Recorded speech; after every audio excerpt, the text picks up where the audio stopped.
వెళ్ళి మనం మాట్లాడుకోగలుగుతున్నాం.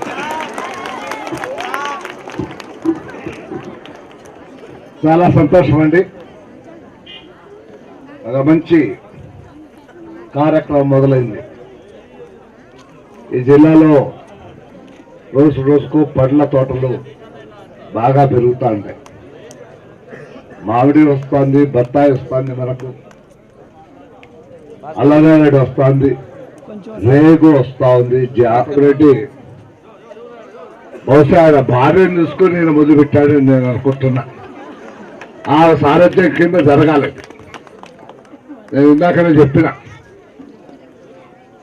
క్వాలిటీ విషయంలో కాంప్రమైజ్ కావద్దు. నీకు ఒక నేము ఫేము రావాలా, మార్కెట్లో నిలబడాలంటే క్వాలిటీ బాగుంటుందనేటువంటి మాట రావాలి. ఇప్పటి వరకు మనకు వస్తున్నటువంటివి అన్ని చక్కెర నీళ్ళే, కలరు చక్కెర నీళ్ళు వస్తాయి. అందువల్ల చాలా మంది డైరెక్ట్ గా ఫ్రూట్ జ్యూస్ పోకుండా ఈ కోకో కోలా వెంటబడతా అంటారు. అట్లా కాకుండా మనవాడు పురుషోత్తమ రెడ్డి ఆరోగ్యానికి మంచిగా ఉంటూ ఆరోగ్యం కాపాడే విధంగా ఈ రోజుల్లో డబ్బుకి ఎవరు భయపడటం లేదు. ఒక రూపాయి ఎక్కువ పెట్టా, రూపాయి తక్కువ పెట్టా అనేటువంటి సమస్య లేదు. క్వాలిటీ వస్తూ ఉందా లేదా అనేటువంటిది అందరు చూసేటట్టు. అందులో ఇవాళ అడల్ట్రేషన్ మయం. ఎంత అడల్ట్రేషన్ జరుగుతుందంటే ప్రతి చోట జరుగుతుంది. ఇవాళ నేను parliamentary committee food consumer affairs లో ఏ రకంగా ఉన్నాయంటే కొనుగోలుదారులు వాళ్ళ పరిస్థితి ఏమిటి, కన్జ్యూమర్స్ కు కోర్ట్స్ ఉన్నాయి. చాలా మంది తెలియదు అసలు కోర్టు పోవచ్చు అనేటువంటి మాట కూడా తెలియదు. అది వ్యవస్థ పేరుకు మాత్రమే ఉంది. దాన్ని పటిష్టం చేయాలనేటువంటి మాట తెలియజెప్తూ ఆ బాధ్యతను నాకు సభాపతి గారు నాకు ఒప్పచెప్పారు. చూస్తున్నా, నేను ప్రధానమంత్రి గారితో కూడా చెప్పాను, నేను తాగే పాల దగ్గర నుంచి మీరు తాగే పాల వరకు అంతా అడల్ట్రేషన్ అండి. దాంట్లో యూరియా ఉంది, సూప్ ఉంది, నానా లేని పదార్థం లేదు. నెయ్యి దరిద్రం. అసలుకు మామూలుగా నేను పప్పులో నెయ్యి లేకుండా తినేటటువంటి కాదు. ఈ మధ్య చూసా ఈ జంతు కళేబరాల నుంచి ఆయిల్ ఎక్స్ట్రాక్ట్ చేసి దించగలుగుతారు. మందులు, మనుషులు తినే మందులు ఏమన్నా కొద్దిగా బాగున్నాయేమో నాకు తెలియదు, కానీ రైతులు వాడేటువంటి మందులు అది ఒక క్వాంటిటీ తాగితే చచ్చే పరిస్థితి లేదు. ఫుల్ బాటిల్ కొడితేనే ఇవ్వడం తెచ్చేది. అంత అడల్ట్రేషన్. కడకు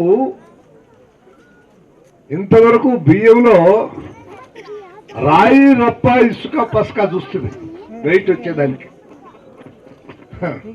దరిద్రానికి శతకోటి ఇదంట.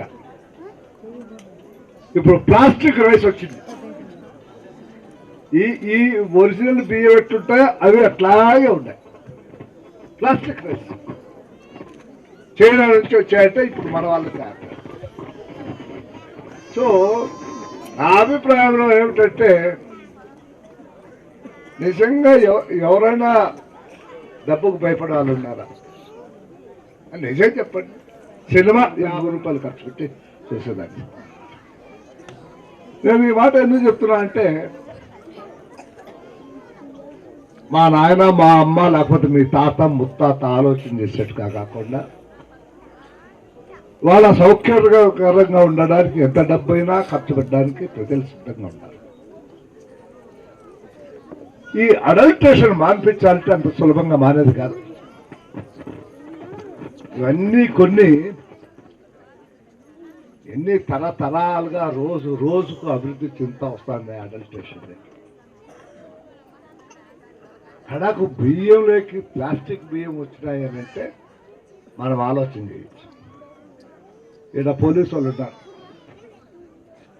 పూర్వం మన గ్రామాల్లో ఎస్సీ ఎస్టీలను ఒరే సరే నానాక భాష మాట్లాడేటువంటి వాళ్ళం. ఇవాళ ఎవడైనా మాట్లాడడానికి సాహసిస్తున్నాడా? పల్లెల్లో కానీ ఎక్కడైనా కానీ ఏమా భయపడి వస్తా అంటారు. కడకు ఆయన కులాన్నేమో ఆయనేమో మాల అని పెట్టుకుంటాడు. ఆయన కృష్ణమాదిగా ఉన్నాడు. ఆయన కృష్ణమాదిగా అని పెట్టుకుంటాడు. కానీ నువ్వు నేను కదా కర్మజాలక మాల మాదిగా అంటే ఆయన పోయి ఆ నవాబ్కు ఒక కంప్లైంట్ ఇస్తే ఏమీ ఆలోచన చేయండి. నవాబ్ పోలీస్ స్టేషన్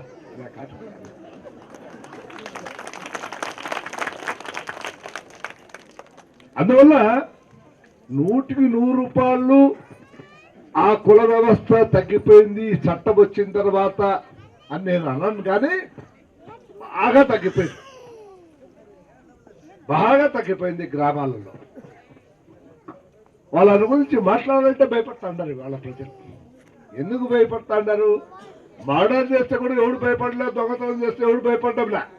దీనికి ఆయన పోయి ఆయన ఎస్సీ ఆయన పోయి కంప్లైంట్ ఇస్తే చాలు మొట్టమొదటి తెచ్చి లోపలే అంటాడు. లోపలేస్తే 3 నెలలు బెయిల్, చస్తే కూడా రాదు.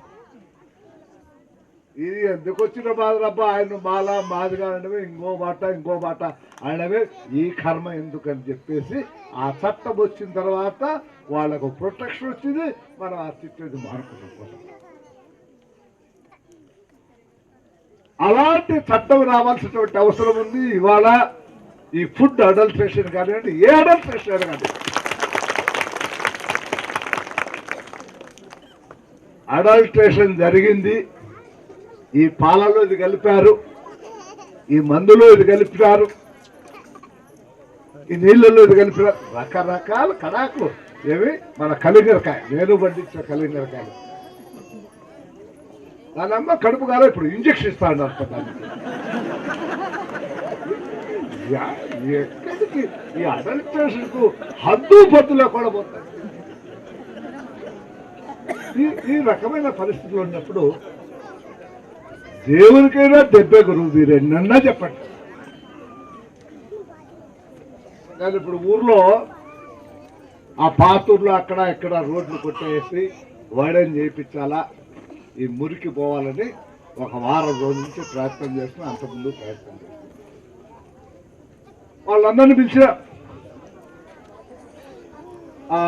ఉండేటువంటి వాళ్ళకందరూ చెప్పిన, నాకు కులము లేదు, మతము లేదు, మన ఊరు బాగుండాలి, ఇది మనది. డిస్ట్రిక్ట్ హెడ్ క్వార్టర్ కావండి, ఆ పాత్రలో నడవాలంటే భయం అవుతుంది. ఇప్పుడు మూసుకొని పోతున్నాం చాలా చోట్ల. ఆ పరిస్థితి నుంచి దాన్ని బయటపడేయాలంటే అవసరమైనంత రోడ్లు వెడల్పు చేయాలి. నాకు ఎవరు శత్రువులు, అందరూ నాకు ఓట్లు వేశారు. మీరందరూ ఓట్లు అయిపోతే నేను ఇప్పుడు గెలుస్తాను. నాకు అది ఆ భేదం లేదు. కానీ మన ఊరు బాగుండాలి కదా. అందుకని ముఖ్యమంత్రి గారిని అడిగి ఒక 70 కోట్ల రూపాయలు సంపాదించి దాంతో ఆ పాత్రలో మెయిన్లీ పాత్ర ఇక్కడంతా పర్వాలేదు, బాగానే ఉంది. అట్లా కాలం గడపచ్చు. పాత్ర మాత్రం దరిద్రంగా ఉందంటే దరిద్రం. ఆ సందర్భంగా వాళ్ళందరినీ పిలిచి చెప్పా, నేను తాడిపత్రిలో చాలా పెద్దరెడ్డి అండి,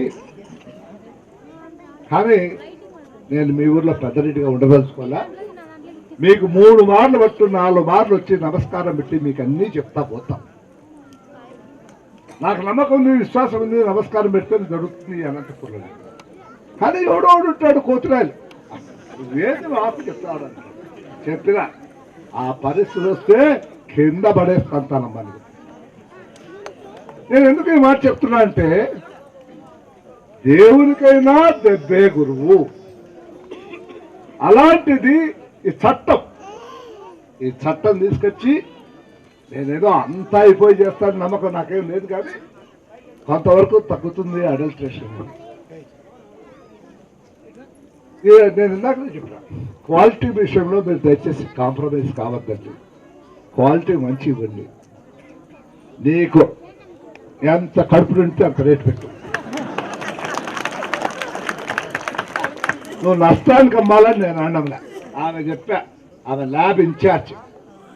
ఏమ్మా నువ్వు ఏంటి చేసేదంటే, సార్ ఎవరి బ్యాచ్ నేను చెక్ చేస్తాను సార్ అని చెప్పింది. ఎవరి బ్యాచ్ అంటే ఏంటంటే 4000 లీటర్స్. మంచిదిగా తల్లి, నీకు నేము ఫేమ్ వచ్చేంత వరకు 1కి 2, 2కు 3 మార్లు చెక్ చేయి తల్లి.